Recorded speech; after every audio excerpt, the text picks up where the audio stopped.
Hello everyone, welcome again on YouTube channel Taming Physics। बच्चों, आज हम नया टॉपिक पढ़ेंगे। लास्ट टर्म हम लोगों ने इलेक्ट्रिक फील्ड इंटेंसिटी और इलेक्ट्रिक फील्ड लाइंस के बारे में पढ़ा था। इस क्लास में हम दो टॉपिक डिस्कस करेंगे, एक एरिया वेक्टर और दूसरा इलेक्ट्रिक फ्लक्स। उसके पहले आप वीडियो रोक के ये नोट्स बना लीजिए, हम हट जाते हैं। आप नोट्स ये बना लीजिए, फिर आगे हम डिस्कस करते हैं। तो पहली बात तो अभी तक जो हम लोग सोच रहे थे एरिया स्केलर क्वांटिटी है, ये रॉन्ग है।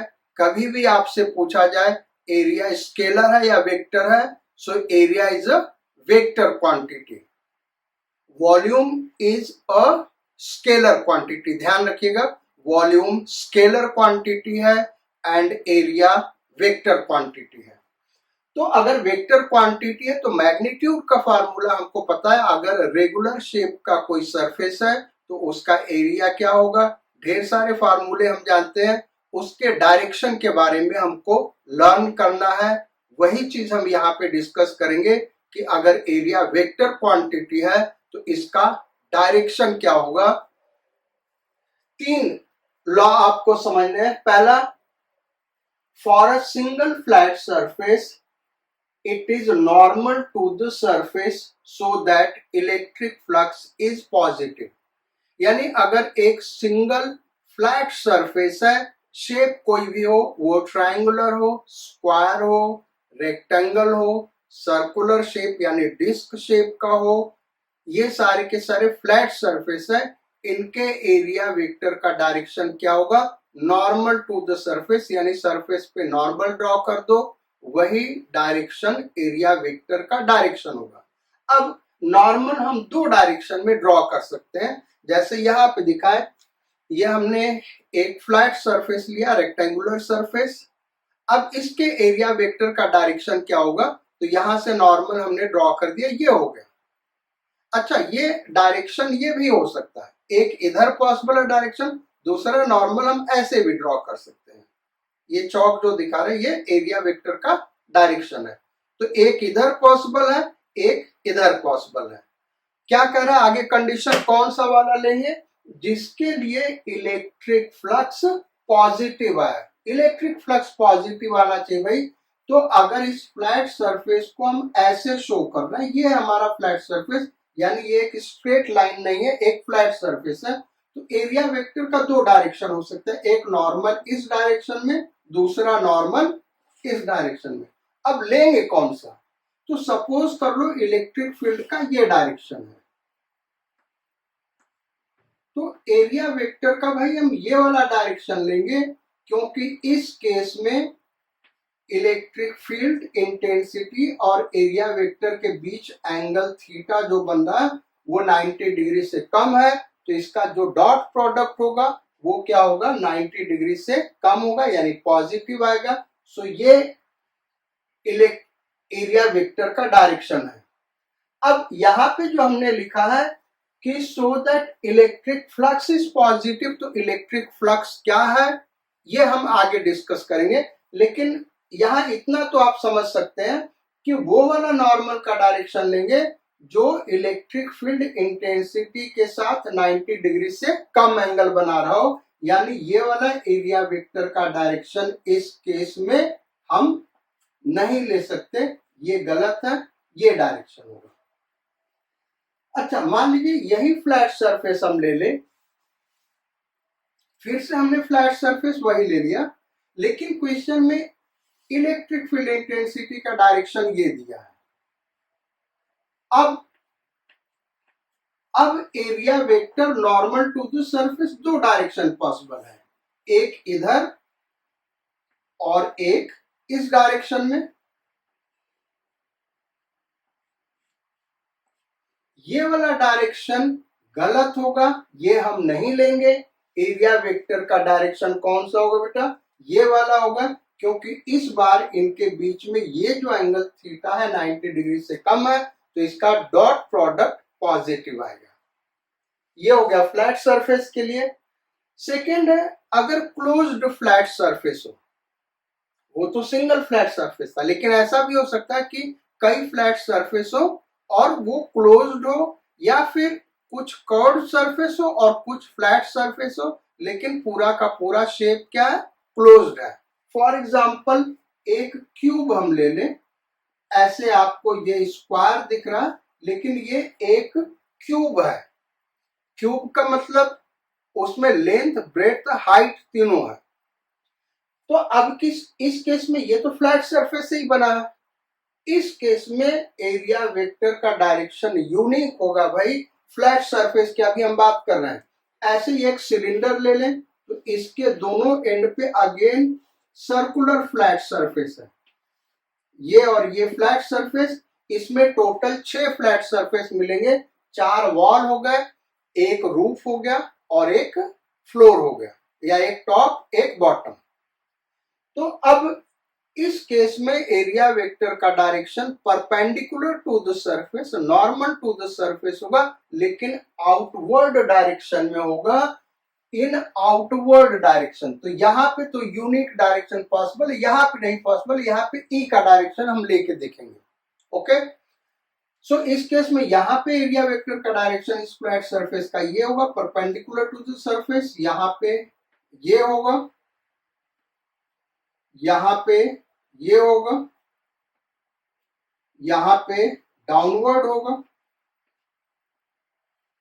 ये वाला फ्लैट सरफेस जो सर्कुलर फेस है आउटवर्ड डायरेक्शन में, यानी एरिया वेक्टर का डायरेक्शन इधर होगा।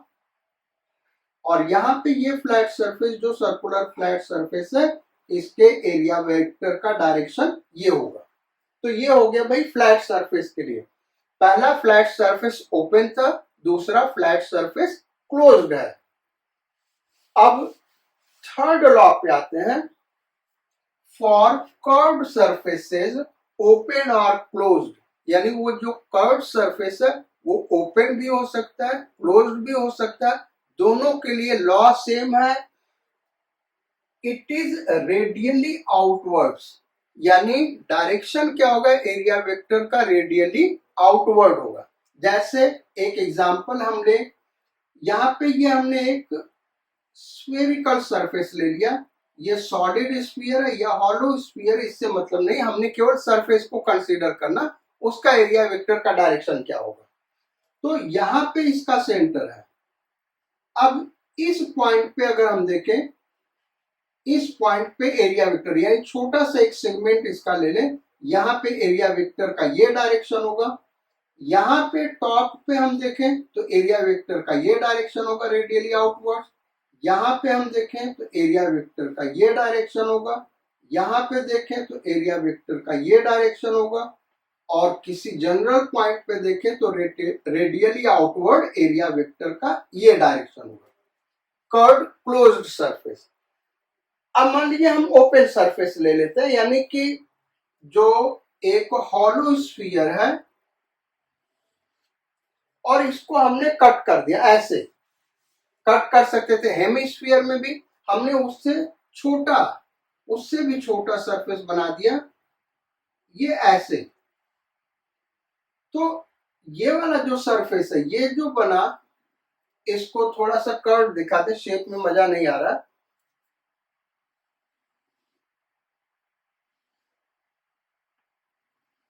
ये एक पार्ट है। तो ये जो कर्व सरफेस है, इसके एरिया वेक्टर का डायरेक्शन क्या होगा, ये हमको निकालना है।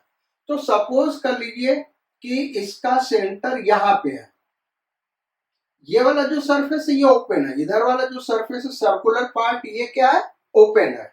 तो इसके एरिया वेक्टर का डायरेक्शन क्या होगा, यहां से किस, इस पॉइंट पे हमको देखना है, यहां से इस पॉइंट पे चले गए रेडियली आउटवर्ड। यहाँ पे एरिया वेक्टर का डायरेक्शन सेंटर से यहां चले गए रेडियली आउटवर्ड। यहां पे हमको देखना है, यहां से यहां चले गए रेडियली आउटवर्ड। यानी कर्व्ड सरफेस है तो एरिया वेक्टर का डायरेक्शन रेडियली आउटवर्ड होगा। जैसे एक तो हमने यहाँ पे डिस्कस किया सेंटर से आउटवर्ड हम चले गए, दूसरा सिलिंड्रिकल सरफेस ले गए। तो सिलेंडर का जो कर्व्ड सरफेस है, दोनों एंड पे जो फ्लैट सरफेस है उनका तो हमको पता है, इधर होगा, ये हमने डिस्कस कर लिया। अब ये जो कर्व सरफेस है इसके एरिया वेक्टर का डायरेक्शन क्या होगा, तो इसका एक्सिस ये रहा भाई। हमको यहां पे अगर एरिया वेक्टर का डायरेक्शन निकालना है तो एक्सिस से परपेंडिकुलर रेडियली आउटवर्ड ये एरिया वेक्टर का डायरेक्शन होगा। यहां पे अगर एरिया वेक्टर का डायरेक्शन निकालना है तो यहाँ एक्सिस से परपेंडिकुलर ड्रॉ करेंगे जो उस पॉइंट से पास कर रहा है और रेडियली आउटवर्ड ये डायरेक्शन हो जाएगा। ऐसे ये 3 डायमेंशनल फिगर है। तो ये कर्व सरफेस ऐसे इधर भी होगा, जैसे हम देखें ये ले लें, ये है, ये हाफ सिलेंडर हम कह सकते हैं, इधर हाफ हो गया। तो ये जो कर्व सरफेस अभी हमने जो फिगर में दिखाया यहाँ पे दिखाया अपवर्ड, यहाँ डाउनवर्ड। अब यहाँ पे क्या डायरेक्शन होगा भाई, तो एक्सिस से परपेंडिकुलर ड्रॉ कर दे, यहां हो जाएगा। इस पॉइंट पे क्या होगा, तो एक्सिस से परपेंडिकुलर ड्रॉ कर दे, ऐसे हो जाएगा। तो इस तरीके से एरिया वेक्टर का डायरेक्शन हम निकालेंगे एक्सिस के परपेंडिकुलर। करेक्ट। तो ये हो गया कर्व सरफेस के लिए एरिया का डायरेक्शन, एरिया वेक्टर का डायरेक्शन। अब एरिया वेक्टर हमने कर लिया, तो अब आते हैं इलेक्ट्रिक फ्लक्स क्या है। मैथमेटिकली अगर हम देखें बेटा, तो जो इलेक्ट्रिक फ्लक्स है कैसे डिफाइन किया जाता है, it is defined as surface integration of electric field intensity, यानी किसी भी सरफेस से कितना इलेक्ट्रिक फ्लक्स पास कर रहा है, हम क्या करते हैं, इलेक्ट्रिक फील्ड इंटेंसिटी का सरफेस इंटीग्रेशन करते हैं, ई डॉट डी एस, इसी का सरफेस, इसको हम कहते हैं सरफेस इंटीग्रेशन, क्योंकि एरिया के रेस्पेक्ट में इसको इलेक्ट्रिक फील्ड वेक्टर को हम इंटीग्रेट कर रहे हैं। So electric flux phi subscript E, electric flux. Book में जनरली ये सबस्क्रिप्ट ई नहीं लगाया होगा, हम इसलिए लगा रहे हैं कि आगे मैग्नेटिक फ्लक्स भी आपको पढ़ना होगा। अभी आप फाई लगा सकते हैं, लेकिन आगे चल के आपको फाई ई और फाई बी में डिफरेंस समझना होगा। फाई ई इलेक्ट्रिक फ्लक्स है और phi subscript B magnetic flux. तो phi E is equal to surface integration of electric field intensity, E dot D S.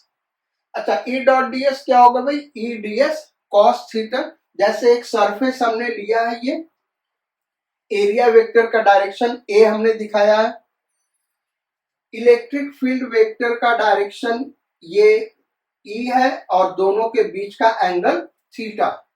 अब यहाँ पे ये जो एरिया वेक्टर हमने दिखाया पूरे सरफेस के लिए दिखाया, केवल यहाँ पे हम स्मॉल एरिया ले लें और इस स्मॉल एरिया को नाम हम दे दें डी एस। तो ई डॉट डी एस को पूरे सरफेस के लिए इंटीग्रेट कर देंगे, इसी को हम क्या कहते हैं, इलेक्ट्रिक फ्लक्स। चूंकि ये डॉट प्रोडक्ट है इसलिए ये स्केलर क्वांटिटी होगा और इसका यूनिट क्या होगा भाई, तो पीछे हमने डिस्कस किया था इलेक्ट्रिक फील्ड इंटेंसिटी का यूनिट क्या होता है, वोल्ट पर मीटर। न्यूटन पर कूलम भी हमने डिस्कस किया था और हमने कहा था एक और यूनिट होता वोल्ट पर मीटर, जिसको हम आगे डिस्कस करेंगे। ये यूनिट कैसे आया, into metre square, electric field into area metre square, तो इसका यूनिट क्या हो गया, वोल्ट मीटर। तो इसका यूनिट वोल्ट मीटर होगा। ध्यान रहे स्केलर क्वांटिटी, क्योंकि ये डॉट प्रोडक्ट है। तो ये तो हो गया इलेक्ट्रिक फ्लक्स का मैथमेटिकल कॉन्सेप्ट, यानी मैथमेटिकली हम डिफाइन कैसे करेंगे और मैथमेटिकली हम इलेक्ट्रिक फ्लक्स फाइंड आउट कैसे करेंगे। लेकिन अगर विजुअलाइज करना हो तो इसको विजुअलाइज कैसे किया जाए, विजुअलाइज हम करते हैं इलेक्ट्रिक फील्ड लाइंस से। जनरली ऐसा लोग पढ़ाते हैं, बुक में भी लिखा मिल जाएगा कि कोई भी सरफेस हम ले लें, उससे जितने इलेक्ट्रिक फील्ड लाइंस पास कर रहे होंगे वही इलेक्ट्रिक फ्लक्स हो गया उस सरफेस से पास करने वाला।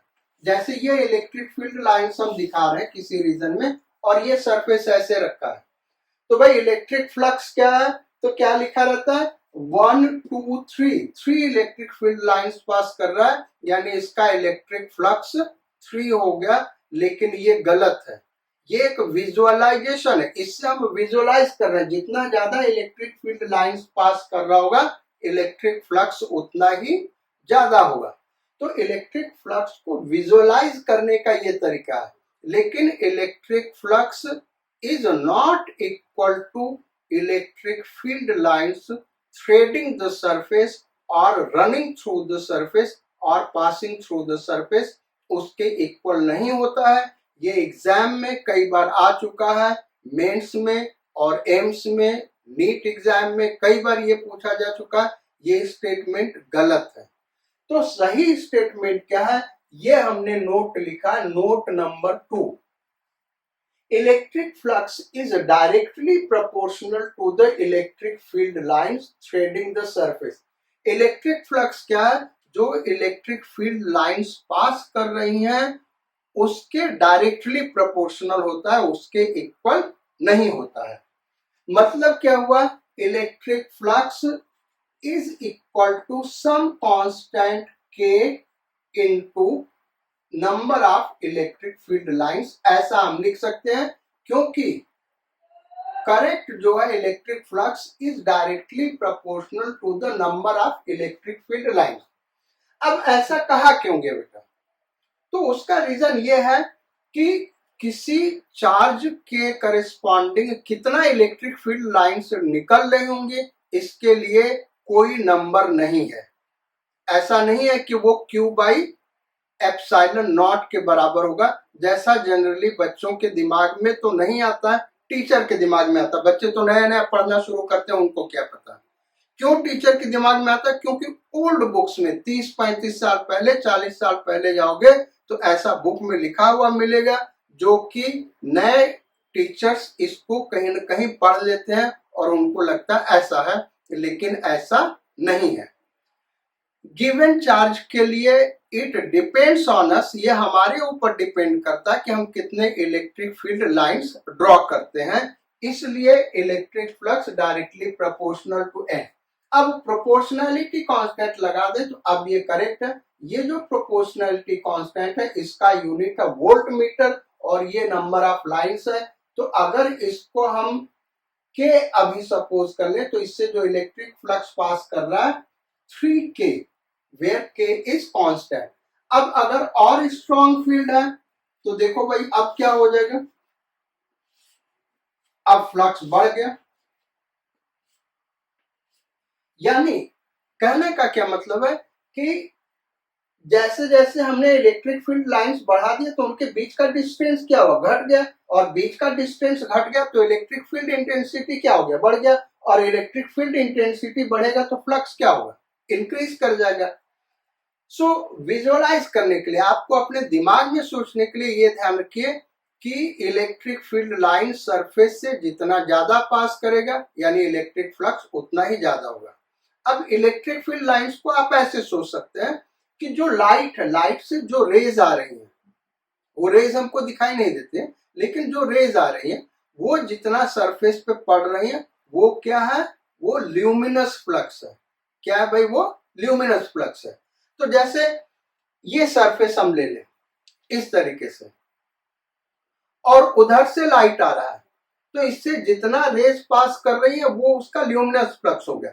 अब अगर हम ऐसे रख दें और लाइट ऐसे आ रहा है तो कोई भी रे यहां से पास नहीं करेगा। अगर ये थिकनेस 0 सपोज कर लें तो सरफेस के पैरेलल चला जाएगा, यानी इसका ल्यूमिनस फ्लक्स क्या हो गया, 0 हो गया इस सरफेस पे।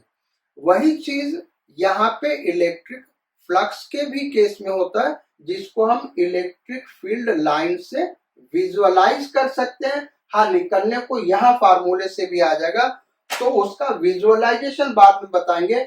जनरली ये फार्मूला हम नहीं यूज करते हैं। होता क्या जनरली क्वेश्चंस में, अगर E और थीटा कांस्टेंट है तो E कांस्टेंट बाहर आ गया और कॉस थीटा भी कांस्टेंट हो गया, बाहर आ गया।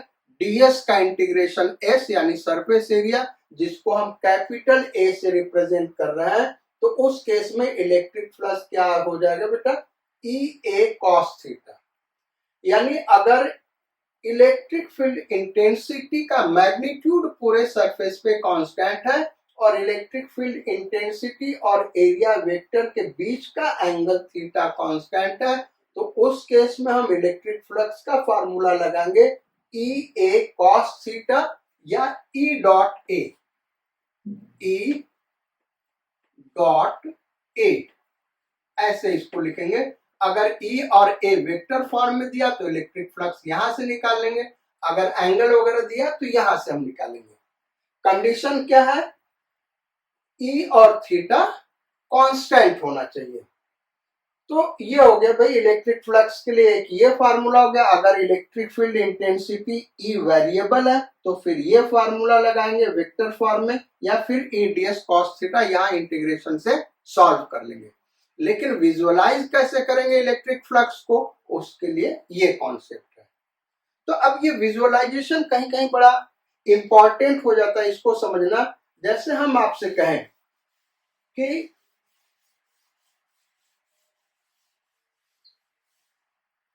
एक electric field intensity certain region में इस तरीके से यूनिफॉर्म इलेक्ट्रिक फील्ड इंटेंसिटी है, ये आगे तक गया हुआ, हमने यहीं तक दिखाया, आगे तक गया हुआ। अब एक सरफेस हमने ऐसे रख दिया,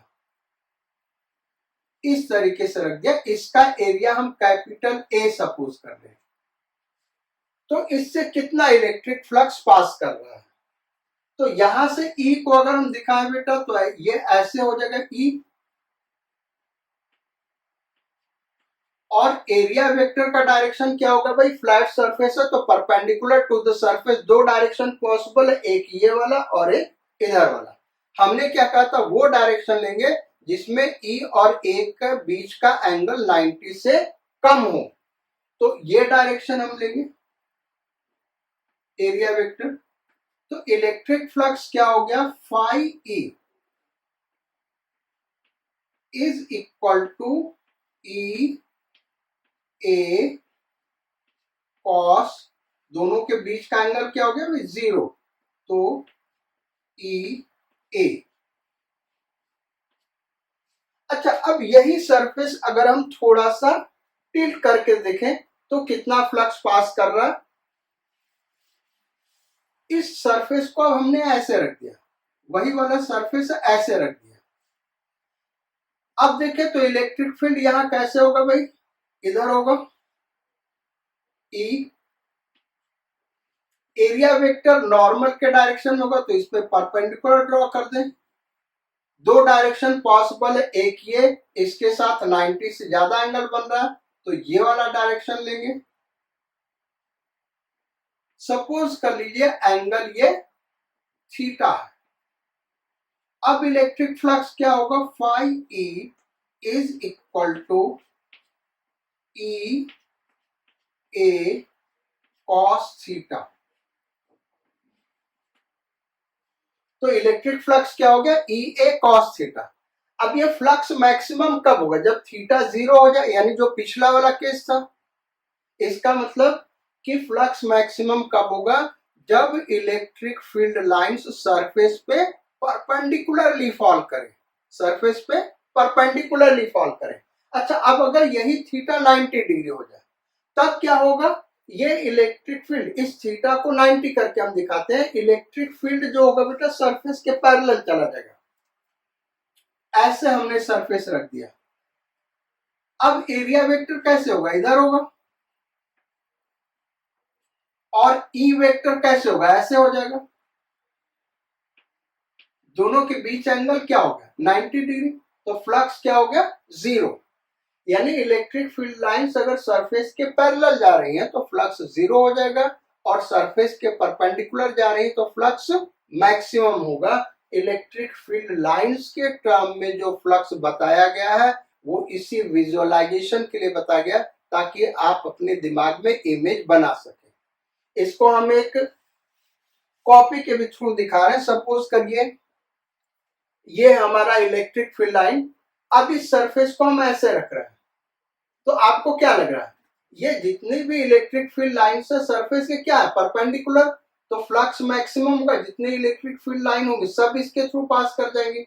लेकिन जैसे जैसे एंगल घटाते जाएंगे तो क्या होगा भाई, कम होता जाएगा। जब हमने ऐसे रख दिया, जैसे जैसे एंगल बढ़ा रहे हैं, एंगल ई और ए के बीच में बढ़ा रहे हैं, अब हमने सरफेस को ऐसे रख दिया। अब देखिए जो भी इलेक्ट्रिक फील्ड लाइन होगा वो इस सरफेस के क्या हो गया, पैरेलल चला गया, ये थिकनेस 0, तो इससे तो पास नहीं किया, इसको ग्रेज करते हुए चला गया, इसमें पेंट्रेट हुआ नहीं, तो फ्लक्स क्या हो गया, 0 हो गया। इस केस में देखें तो एरिया वेक्टर किधर हो गया, आप इधर ले लो या इधर ले लो, उससे कोई फर्क नहीं पड़ता, क्योंकि ई का ये डायरेक्शन, ए ये है तब भी 90, ए ये है तब भी 90 डिग्री, फ्लक्स 0 हो गया। यानी ये ध्यान रखिएगा कि अगर सरफेस के परपेंडिकुलर इलेक्ट्रिक फील्ड लाइन जा रहा है तो उस केस में फ्लक्स मैक्सिमम होगा, और अगर सरफेस के पैरेलल, सरफेस को ग्रेज करता हुआ इलेक्ट्रिक फील्ड लाइन जा रहा है तो कोई भी इलेक्ट्रिक फील्ड लाइन उसमें पेंट्रेट नहीं करेगा, इसलिए इलेक्ट्रिक फ्लक्स क्या हो जाएगा भाई, 0 हो जाएगा। अब हम न्यूमेरिकल्स पे आते हैं बेटा, इस पे कुछ एक न्यूमेरिकल्स करते हैं इलेक्ट्रिक फ्लक्स पे, क्योंकि ये बहुत ही इंपॉर्टेंट टॉपिक है। So write down first question, electric field intensity in a region is 100 volt per meter along x axis। किसके along है भाई, x axis, यानी प्लस x axis के along है। Find out electric flux passing through a surface of area 10 meter square। Find out electric flux passing through a surface, यानी flat surface of area 10 meter square if it is kept in first question XY plane, second question YZ plane, third question ZX plane। तो ये 3 question हमने दिया है। कह रहा कि अगर ये सरफेस, ये एरिया XY प्लेन में रखा है तब फ्लक्स क्या होगा, इससे पास करने वाला, YZ में रखा है तो इससे पास करने वाला फ्लक्स क्या होगा, और ZX में रखा है तो इससे पास करने वाला फ्लक्स क्या होगा।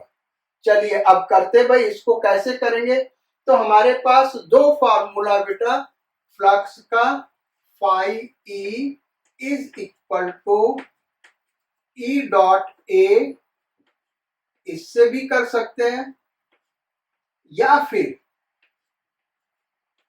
ई ए कॉस थीटा। ये फार्मूला हम क्यों यूज कर रहे हैं, क्योंकि इलेक्ट्रिक फील्ड इंटेंसिटी कांस्टेंट है भाई, मैग्नीट्यूड कांस्टेंट, डायरेक्शन कांस्टेंट, तो इसलिए ये फार्मूला यूज कर रहे हैं। अगर यही वेरिएबल होता तो फिर इंटीग्रेशन का करते। वेरिएबल का मतलब क्या है कि पोजीशन के साथ ई चेंज करता है, ये तो 100 वोल्ट पर मीटर कोई भी डायरेक्शन दे दो कांस्टेंट होगा। हाँ यही हम लिखते हैं 2x वोल्ट पर मीटर, तो ये वेरिएबल हो गया, x के साथ वेरी कर रहा तो ये वेरिएबल होगा, ये फील्ड यूनिफॉर्म नहीं होगा, तो उसको इंटीग्रेशन से करेंगे। चलिए इसको करते हैं। तो अब जो सरफेस रखा XY प्लेन में रखा है, तो XY प्लेन में रखा तो एरिया वेक्टर किधर होगा भाई, उसके परपेंडिकुलर, XY प्लेन के परपेंडिकुलर, यानी XY के परपेंडिकुलर क्या हुआ भाई, Z एक्सिस। तो Z एक्सिस फर्स्ट क्वेश्चन का सॉल्यूशन हम दे रहे हैं। एरिया वेक्टर जो है भाई वो क्या होगा, 10 K कैप, समझ में आ रही है। एरिया जो सरफेस है किस में रखा है, XY प्लेन में, तो एरिया वेक्टर सरफेस के परपेंडिकुलर होगा, यानी XY प्लेन के परपेंडिकुलर होगा, तो XY प्लेन के परपेंडिकुलर क्या होगा, Z एक्सिस। तो के कैप हो गया एरिया वेक्टर। फील्ड वेक्टर क्या है भाई, 100 आई कैप। तो फ्लक्स क्या हो जाएगा बेटा, ई डॉट ए। तो दिस डॉट दिस क्या हो गया, ये तो 1000 हो गया, लेकिन के डॉट आई या आई डॉट के क्या होता है, 0 होता, तो ये 0 हो गया। या फिर आप ई ए कॉस थीटा से लगाइए, ई ए कॉस थीटा, इससे भी अप्लाई हम कर सकते हैं। तो ई कितना है 100, ए कितना है 10 कॉस। अब थीटा किसके किसके बीच का एंगल, ई और ए के बीच का एंगल। तो ई किस डायरेक्शन में, एक्स एक्सिस, और ये जेड एक्सिस। तो एक्स एक्सिस और जेड एक्सिस के बीच का एंगल क्या होता है, 90 डिग्री।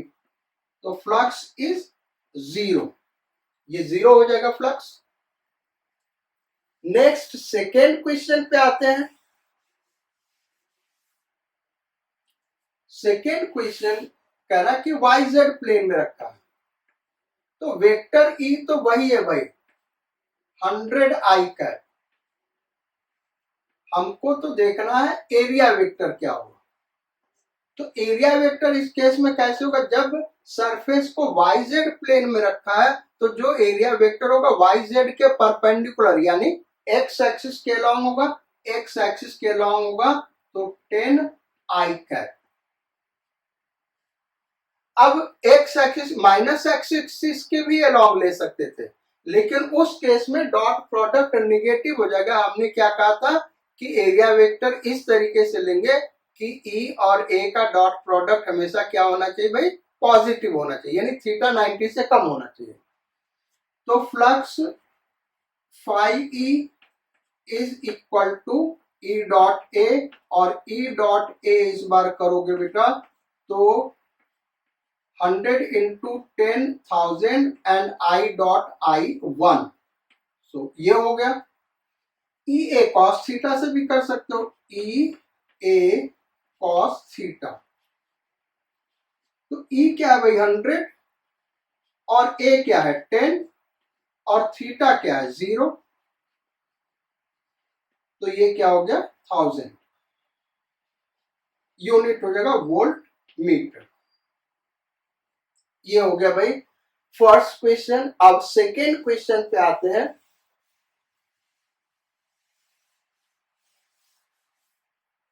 तो सेकेंड क्वेश्चन लिखिए, question number 2। Write down, electric field in a region is 100 volt per meter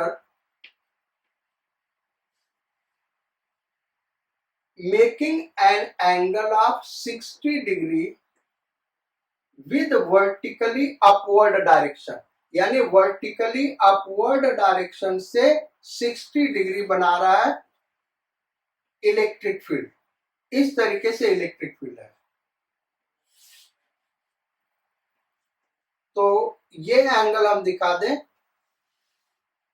ये कितना दिया हुआ 60 degree. Write down further, find out electric flux passing through a circular surface of area 2 meter square kept in horizontal plane। Surface कहां रखा भाई, horizontal plane पे रखा है, और इलेक्ट्रिक फील्ड ये दिया हुआ 100 वोल्ट पर मीटर। वर्टिकल से कितना एंगल बना रहा है 60 डिग्री। तो कह रहा है इलेक्ट्रिक फ्लक्स क्या होगा इसके थ्रू। तो इलेक्ट्रिक फ्लक्स अगर हम देखें तो फाई ई, यहां पे देखिए मैग्नीट्यूड दिया, एंगल दिया, तो हम ये फार्मूला यूज करेंगे, phi E equal to E A cos theta. तो ई कितना भाई 100, ए कितना है 2, कॉस थीटा कितना भाई तो थीटा किसके किसके बीच का एंगल है, ई और ए का। तो ये सर्कुलर सरफेस हॉरिजॉन्टल प्लेन में रखा है, तो एरिया वेक्टर इसका क्या होगा, इसके परपेंडिकुलर यानी वर्टिकली अपवर्ड।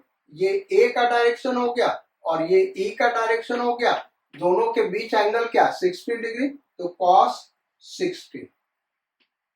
तो ये कितना हो गया, सॉल्व करोगे तो ये आ जाएगा 100 वोल्ट इंटू मीटर, क्योंकि ये क्या होता है, हाफ होता है। ठीक है, चलो थर्ड क्वेश्चन करते हैं।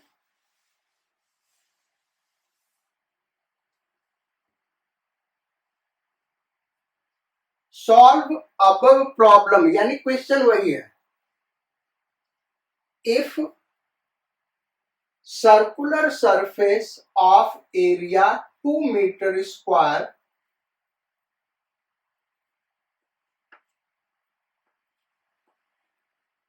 is kept on an inclined plane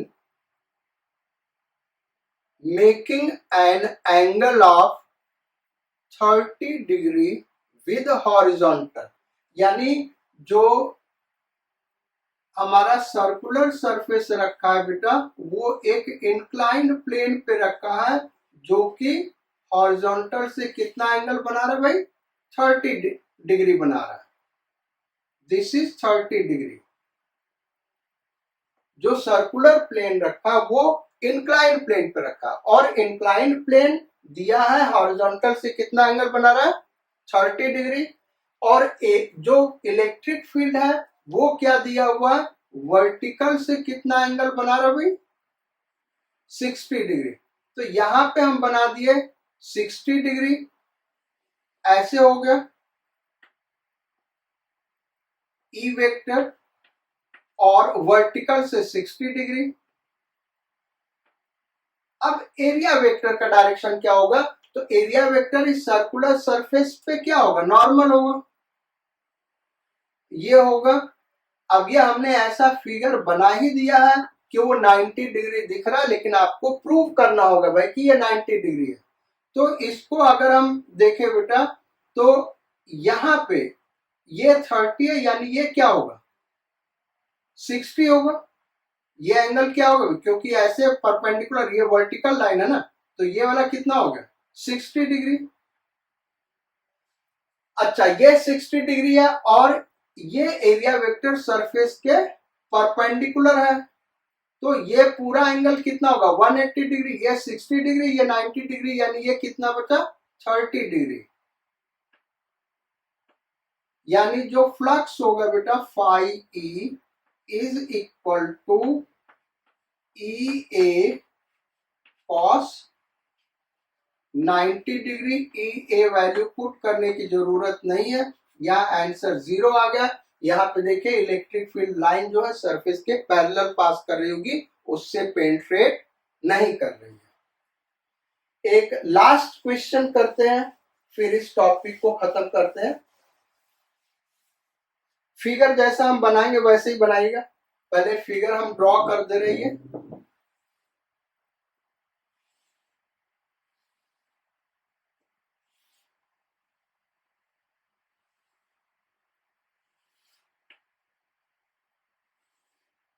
ये क्वेश्चन नंबर 3, ये लास्ट क्वेश्चन हम दे रहे भाई, और ये बहुत ही इंपॉर्टेंट क्वेश्चन है।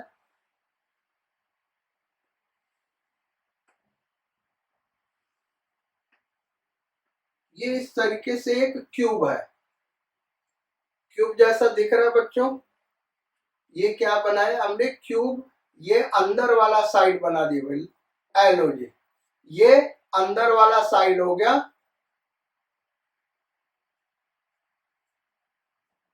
इस तरीके से इसको हम नाम दे रहे हैं ओरिजिन, यानी ये क्यूब का एक कॉर्नर ओरिजिन पे है, ये एक्स एक्सिस के अलोंग है, और ये वाला साइड वाई एक्सिस के अलोंग है, ये वाला साइड जेड एक्सिस के अलोंग है। तो इस कॉर्नर का नाम x, इस कॉर्नर का नाम y, इस कॉर्नर का नाम z, और एक्सिस का भी नाम हो गया। अब ये कॉर्नर्स बचे, इस कॉर्नर का नाम दे दिया हमने a, इसका b, इसका c, इसका d। फिगर अब ये ड्रॉ कर लो, अब इसी पे क्वेश्चन है।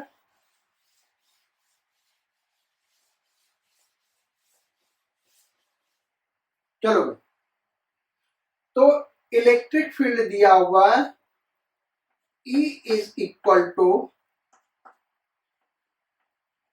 100 volt per metre along x axis के along है ये, and each side of cube is 5 meter. Find out electric flux passing through the cube. क्या क्वेश्चन पूछा बेटा? Find out electric flux passing through the cube. तो ये cube एक closed surface हो गया, इसके थ्रू कितना फ्लक्स पास कर रहा है ये हमको बताना है। यानी हमको बताना क्या है? Flux passing through cube, cube के थ्रू कितना फ्लक्स पास कर रहा ये बताना है। तो क्यूब 6 सरफेस से बना है और हमको फॉर्मूला कौन सा पता है? Flux through the surface. तो हम हर एक सरफेस का फ्लक्स अलग अलग निकालेंगे और फिर उस सारे 6 सरफेस का फ्लक्स ऐड कर देंगे, that will be flux passing through the cube.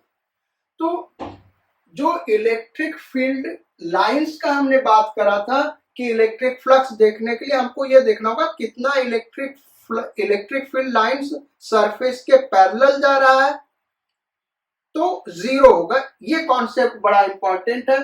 तो अगर हम देखें तो इलेक्ट्रिक फ्लक्स थ्रू सरफेस ओ एक्स डी वाई, इसके थ्रू जो इलेक्ट्रिक फ्लक्स होगा ये वाला ओ एक्स डी वाई, इसके थ्रू फ्लक्स क्या होगा भाई? 0 होगा। क्यों 0 होगा? क्योंकि इलेक्ट्रिक फील्ड ऐसे जा रहा है और इसका एरिया वेक्टर किधर होगा? डाउनवर्ड होगा। इसका एरिया वेक्टर किधर होगा भाई? डाउनवर्ड हो जाएगा ना, क्योंकि क्लोज सरफेस है।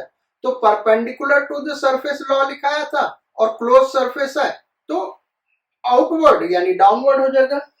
तो E और A के बीच का एंगल क्या हो गया? 90 डिग्री। यहाँ पे देखें E ऐसे होगा और A ऐसे होगा, तो इनके बीच का एंगल 90 डिग्री, यानी इलेक्ट्रिक फील्ड लाइन इस सरफेस को पेनिट्रेट नहीं करेगा। इसका फ्लक्स क्या हो जाएगा बेटा?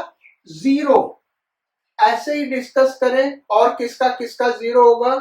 तो O electric flux of O X C Z, इस वाले वॉल के भी थ्रू फ्लक्स 0 होगा क्योंकि इलेक्ट्रिक फील्ड लाइन इससे इसके अंदर पेनिट्रेट नहीं करेगा। एरिया वेक्टर इधर बाहर की तरफ हो जाएगा और फील्ड ऐसे है तो इसमें भी 0 होगा। फिर टॉप सरफेस ले लें, electric flux through A B C Z, इससे भी 0 होगा। Again area vector vertically upward हो जाएगा और फील्ड वेक्टर इधर 90 डिग्री। एक और सरफेस होगा जिससे फ्लक्स 0 होगा, is equal to flux through A B D Y. वो सरफेस दिख रहा है बेटा? तो वहां पे भी क्या होगा? एरिया वेक्टर दीवार के पीछे की तरफ गया, वो दीवार पीछे वाला दीवार है तो उसके पीछे की तरफ गया। और इलेक्ट्रिक फील्ड कैसे होगा? एक्स एक्सिस के लॉन्ग है तो इस केस में भी 90 डिग्री होगा। इन सब का फ्लक्स क्या हो गया भाई? 0। 4 सरफेस का हमने निकाल लिया। अब electric flux through surface O Z A Y, ये वाला जो सरफेस है इसके थ्रू निकाल रहे हैं। ओ जेड ए वाई, इसके थ्रू क्या होगा? तो फार्मूला हम लिखते हैं ई A cos theta, dot product से भी आप निकाल सकते हैं। ई कितना भाई? 100 और ए कितना बेटा? 25, क्योंकि साइड कितना दिया हुआ है भाई? साइड कितना दिया? 5, तो एरिया क्या हो गया? 25। अब कॉस थीटा, थीटा ई और ए के बीच का एंगल, तो ई किधर है? पॉजिटिव एक्स एक्सिस की तरफ, और इसका एरिया किधर होगा, निगेटिव एक्स एक्सिस की तरफ, इधर होगा, आउटवर्ड होगा, perpendicular to the surface, outward. तो ये आउटवर्ड होगा, यानी cos 180, cos 180 डिग्री। तो ये हो गया -2500 volt meter.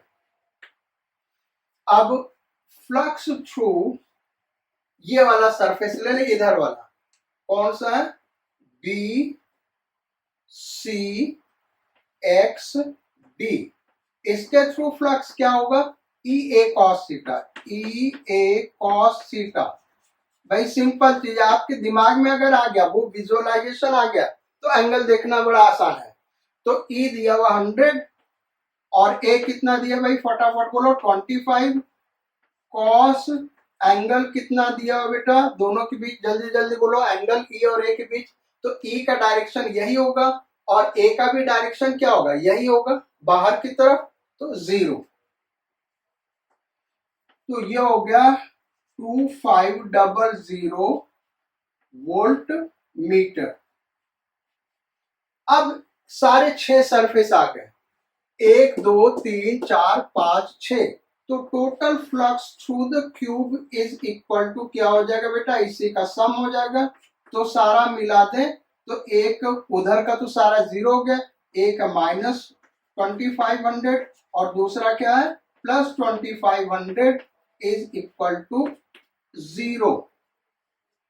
So this is very important result, ये रिजल्ट याद रखिएगा, इस पे अच्छे अच्छे क्वेश्चंस बनते हैं और कहीं ना कहीं नेक्स्ट टर्म हम आप पे इसी से क्वेश्चन पूछेंगे। इस पे क्वेश्चन एडवांस में भी आ चुका है, मेंस में भी आ चुका है, नीट में भी आ चुका है, एम्स में भी आ चुका है। क्वेश्चन क्या है, नोट क्या आपको करना है, ये नोट आप कर लीजिए, हमेशा ध्यान रखिएगा, इसको सॉल्व करने का जरूरत है ही नहीं है, कतई सॉल्व करने का जरूरत नहीं था। ये हमने एक रेगुलर सरफेस लिया, वो सॉलिड स्फीयर हो, हॉलो स्फीयर हो, सिलेंडर हो, कोन हो, या कोई भी इरेगुलर शेप का बॉडी हो, अगर यूनिफॉर्म इलेक्ट्रिक फील्ड में रखा है, तो उस क्लोज्ड सरफेस के थ्रू पास करने वाला नेट फ्लक्स 0 होगा। सो नेट क्या नोट है भाई, net electric flux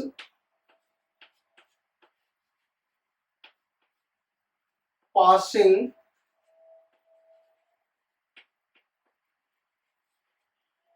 through a closed surface, किससे भाई, through a closed surface, closed surface is always 0 if, condition भाई if, क्या condition, if electric field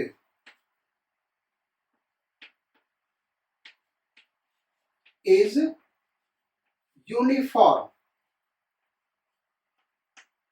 electric field अगर यूनिफॉर्म है तो क्लोज्ड सरफेस के थ्रू फ्लक्स हमेशा 0 होगा।